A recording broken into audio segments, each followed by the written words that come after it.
오늘 아침에 일어나는 거 힘드셨죠? 그러니까 비가 와가지고 해도 안 뜨는 것 같고 날도 춥고 이불 속이 왜 이렇게 좋은지. 그래서 저도 미사 안 나오려고 그랬는데 어쩔 수 없이 그냥 쫓겨 나오게 됐네요. 제가 어제까지 좀 화가 좀 많이 나 있었어요. 아주 그냥 속상한 소식을 들어가지고. 무슨 소식이냐면 어떤 분이 저를 그냥 아주 못된 사람으로 소문을 내고 있더라고요. 그래갖고 제가 그 얘기를 딱 들으면서 그래 뭐 속상한 게 있으니까 욕 실컷 하셔라, 뭐 그래 넘기자, 이런 생각을 했단 말이에요. 근데 그것은 안에서 셀 때, 우리 본당 안에서 셀 때, 그때에 그냥 넘기려고 했는데 본당 밖으로까지 새더라고요. 그래서 뭐 이렇게 나는 결백해, 난 아무 잘못이 없어, 주임 신부가 못된 놈이야, 이러면서 소문을 막 내는 거예요. 그 소문이 저한테 안 들릴 거라고 생각하셨나 봐요. 다 듣고 알고 있지만 그냥 참자 하면서 모른 척 하면서 그냥 있었는데 이게 좀 도가 지나친 것 같으니까 어제 저녁에 너무 이제 막 화가 나는 거예요. 그래가지고 이거를 내가 터트려 말어, 이런 고민을 쭉 했습니다. 입만 뻥끗하면 뭐 좀 그렇긴 하지만, 표현이 좀 그렇긴 하지만 동네에 발을 못 붙이실 텐데 뭘 이렇게 자신하시면서 거짓 소문을 퍼뜨리실까, 이런 생각을 쭉 했어요. 화가 굉장히 많이 났습니다.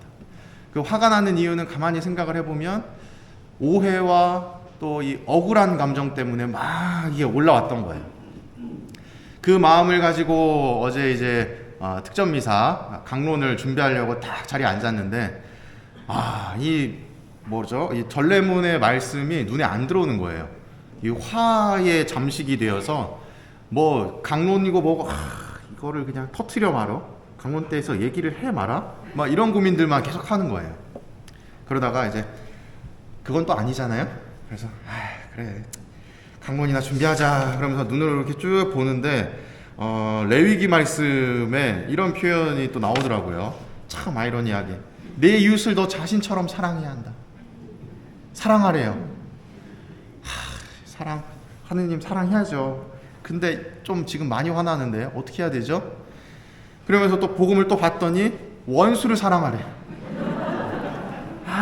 하느님 이건 아니잖아요. 오늘 복음은 왜 하필 이 내용입니까? 제가 아직 마음의 정리가 안 됐는데, 제가 누군가를 지금 미워하는 감정이 있는데 어떻게 교우분들한테 미워하지 말라고 사랑하라고 이야기할 수 있겠습니까? 고민을 쭉 하면서 이제 쭉 복음을 또 이렇게 쭉 읽고 안에 무슨 내용인가 이렇게 살펴보면서 강론 준비를 했는데, 오늘 복음 내용 보면 눈은 눈으로 이는 이로 라는 말이 나오잖아요. 이게 우리가 잘 알고 계시는 동태복수법이라고 하는 이 함무라비 법전에 나오는 내용이죠. 제가 오늘 주보에 글 쓴 거 혹시 보셨어요? 거기 보시면 함무라비 법전에서 동태복수법이 원래 어떤 의미인지가 드러나 있죠. 우리는 동태복수법이라고 하면 무슨 생각이 들어요? 평등하고 공평한 법이라는 인식이 있어요. 왜냐하면 내가 당한 만큼 돌려주는 거니까. 근데 사실은 이 함무라비 법전이 쓰여지고 사용되던 이 기원전 1700년경에는 이 초기 국가 형태였대요. 그래서 부족과 부족 사이에 다툼이 잦았다고 합니다. 그리고 그 당시에는 뭐 먹을 거, 입을 거, 뭐 이런 자원이 풍족하지 않았기 때문에 가장 우선하는 자원이 가축과, 그리고 이런 표현이 좀 그렇긴 하지만 여자, 아이들이 재산이었어요. 그러다 보니까 누가 우리 부족의 소 한 마리를 가져갔어. 그러면 어쭈 요거 봐라. 그럼 나도 소 가져간다. 그러고 소를 당한 만큼 한 마리만 가져가는 것이 아니라 소도 막 두세 마리씩 막 훔쳐가고, 거기다가 잘 됐다, 이번 기회에 다 털어야지 이러면서 막 여성들도 또 아이들도 다 데려다가, 좀 표현이 그렇지만 훔쳐간 거예요. 그러니 사람들이 보기에 그러지 마, 왜 자꾸 그렇게 다툼을 일으키려고 그래, 너 한 마리 잃어버렸으면 똑같이 한 마리만 가져와 라고 하는 것에서 이 동태복수법이 생기게 된 거예요. 결국은 우리가 생각하는 동태복수법이라 하면 평등한 법이다라고 생각을 하지만 실상은 더 과한 이런 다툼을 막기 위한 제도적인 장치였던 거죠.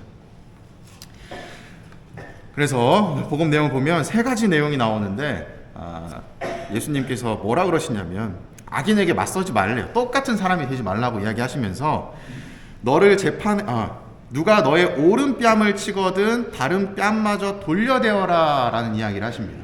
여러분들의 오른뺨, 오른쪽 여기잖아요. 누가 나를 때리는데 내가 오른뺨을 맞으려면은 어떻게 해야 맞을 수 있을까요? 때리는 사람의 왼손으로 때려야 될까요? 오른손으로 때려야 될까요? 왼손으로 때려 내가 오른쪽을 맞겠죠? 이렇게 딱 이렇게 맞아야 되니까 이쪽에서 돌려쳐야 되고 그러면 이게 왼손이잖아요? 왼손. 왼손이라는 것은 성경에서 어떤 의미냐면 오른쪽은 항상 성경에서는 긍정적인 의미를 지니고 있어요. 반대로 왼쪽은 부정적인 의미를 지니고 있습니다. 결국은 왼손으로 이 뺨을 맞는다는 건 굉장히 치욕스럽다는 상징적인 의미를 지니고 있어요. 근데 또 한번 생각을 해보면 아니 굳이 뭐 왼손으로 오른손으로 때리면 되지 뭐 라고 생각할 수도 있는데 오른손으로 오른뺨을 때리려면 어떻게 해야 되죠?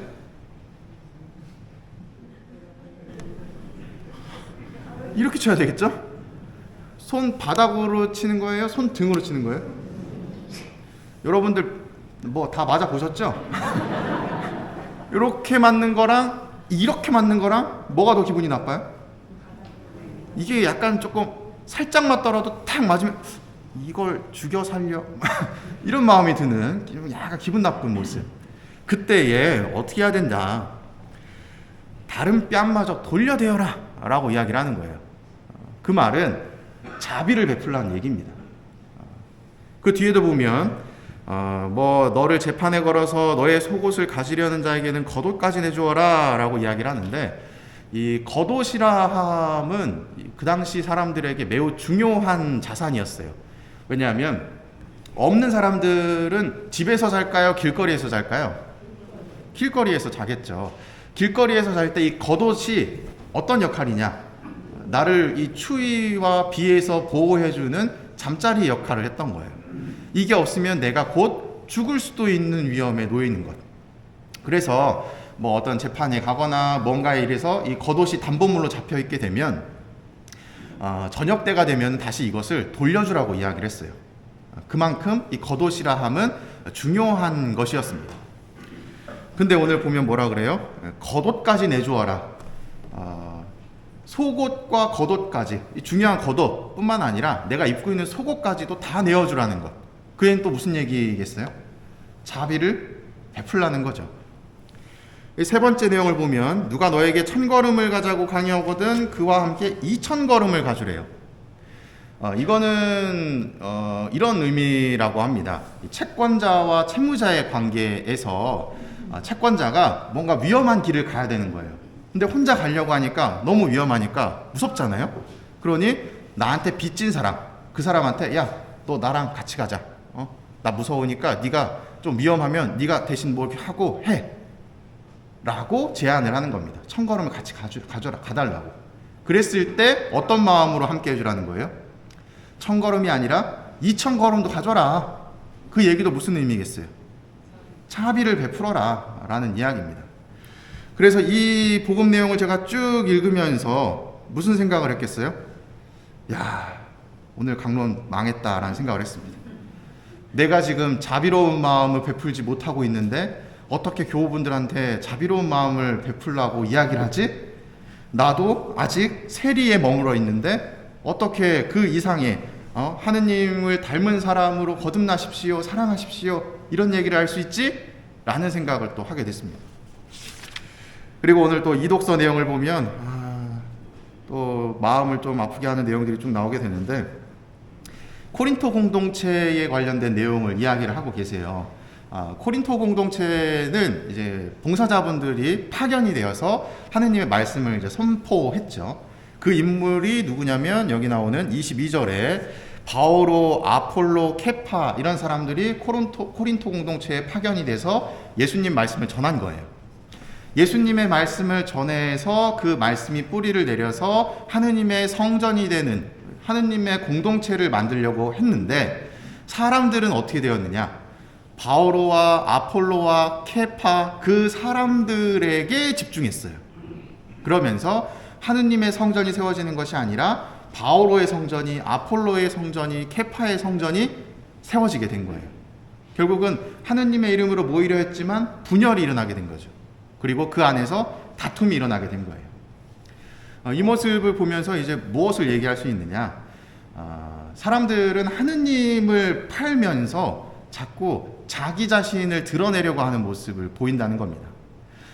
제가 언젠가 강론 때도 말씀드렸는데 처음부터 나 자신을 드러내려고 하는 사람은 잘 없어요. 좋은 마음으로 시작을 하는데 그것이 지속되다 보면 결국은 나도 모르는 사이에 이게 역전이 돼요. 하느님이 위에 있었다고 생각했는데 어느 순간 쭉 바뀌면서 내가 그 위에 서려고 하는 모습을 보이게 된다는 것이죠. 그리고 이것을 깨달으면 좋은데 깨닫지 못해요. 남들은 다 뒤에서 수근수근 하는데도 불구하고 나 자신은 나는 정당한데 나 하느님 일하고 있는데 하는 혼자만의 착각을 하고 있는 거예요. 그래서 오히려 내가 정당한 사람이고 니들이 나쁜 놈이야, 나쁜 놈 하면서 손가락질하고 욕하는 모습을 보이게 되는 겁니다. 그래서 제가 욕먹었던 게 아닐까 라고 정당화를 해보면서 그래서 제가 이제 이 전반적인 전례문의 내용을 쭉 보면서 참 지금 나의 상황에 딱 하느님께서 필요한 얘기를 해주셨구나. 근데 강론은 못하겠다 라는 생각이 들었어요. 미워하는 마음이 해결이 안 돼서. 그래서 어떻게 해야 되나 고민하던 중에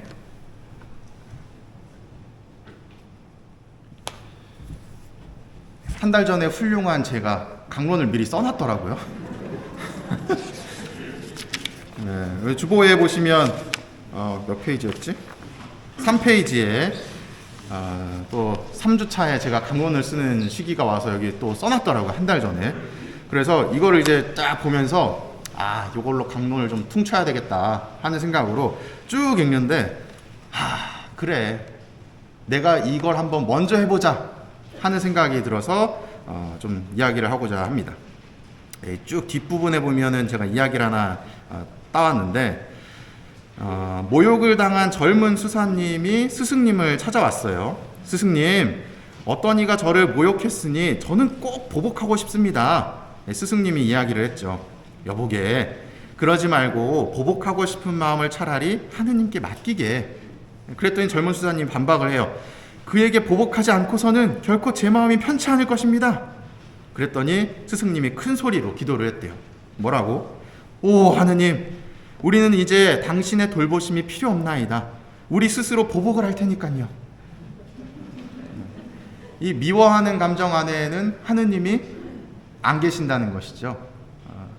그래서 제가 뒤에 이제 하고 싶었던 얘기를 적어놨는데 이게 저한테 오늘 강론의 이 핵심이다라고 제가 제 스스로에게 이야기를 했던 것 같아요. 상대방을 용서하는 것은 나를 위해서 이루어지는 거예요. 용서하지 못하고 있는 이유는 상대방이 나에게 행한 행동이 아픔으로 남아있기 때문인 거죠. 날 아프게 했으니까. 그래서 그 아픔 때문에 자꾸 기억나고 미워하게 된다는 겁니다. 나에게 상처 준 사람을 용서한다는 것은 내가 너를 용서한다. 그래, 이제 홀가분해지게 내가 너를 다 그냥 풀어 헤쳐서 없애버릴게. 용서할게. 이러한 것이 아니라 나 자신을 위해서 그 아픔에서 벗어난다는 것을 의미하는 거예요. 그 사람을 위해서 용서하는 게 아니라 누굴 위해서 용서하는 거다? 나 자신을 위해서. 자꾸 그 아픔을 들춰보고 아물려고 하면 열어보고 괜찮니 하면서 소독약 붓고 그러면서 자꾸 나 자신을 괴롭히는 것은 내가 자꾸 그 아픔을 들여다보기 때문이라는 거예요. 그러니 이 아픔 자체가 없어져야 되겠죠. 그래서 누군가를 미워하며 나를 괴롭히기보다는 하느님께 내어 맡기고 용서하며 나를 사랑하는 삶을 살자. 그 아픔을 내던지라는 거예요. 그냥 내 일이 아닌 것처럼 내던져 버리고 그리고 나면 내 것이 아니니까 들춰볼 것도 없겠죠? 그럼 내가 상처받을 것도 없다는 거예요.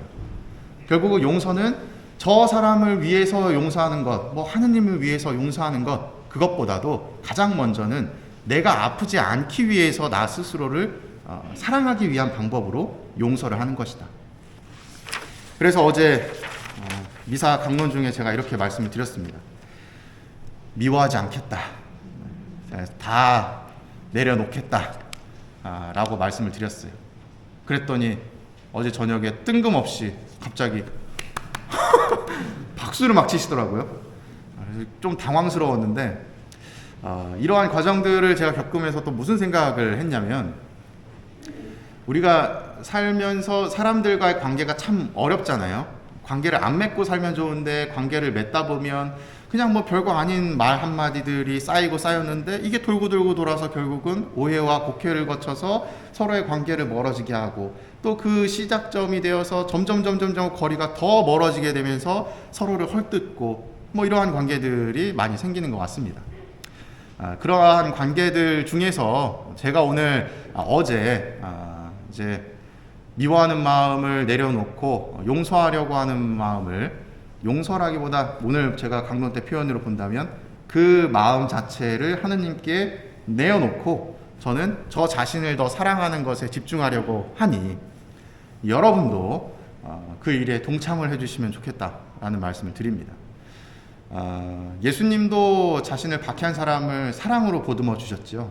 그리고 여러분들 기억하시겠지만 교황 요한 바오로 2세께서도 총에 맞으셨죠. 근데 그 자신을 죽이려 했던 사람을 안아주시고 용서해 주셨습니다. 결국은 우리 신앙은 사회적인 시선과 판단과는 다름을 드러내고 있는 거예요. 그런데 사회적인 것과 똑같은 기준으로 눈에는 눈, 이에는 이 하면서 복수심에 불타고 내가 언젠간 똑같이 너에게 갚으리라 하면서 부글부글하고 있는 모습이 신앙인의 모습은 아닐 수도 있다. 그러니 여러분들이 미워하고 계시는 분 딱 한 분 정도는 용서할 수 있도록 노력하시면 좋겠습니다. 아직 99명이 남았잖아요. 그죠? 다 용서는 제가 하라고는 말씀 안 드리니까 제일 쉽게 용서할 수 있는 사람 한 명, 그 한 명만 오늘 마음에서 좀 이렇게 내려놓으실 수 있도록 한다면, 오늘 복음에서 이야기하는 원수를 사랑하라, 내 이웃을 사랑하라 라는 이야기를 살아내는 참 신앙인의 모습이 되는 것이 아닐까 생각해 봅니다. 사랑합니다.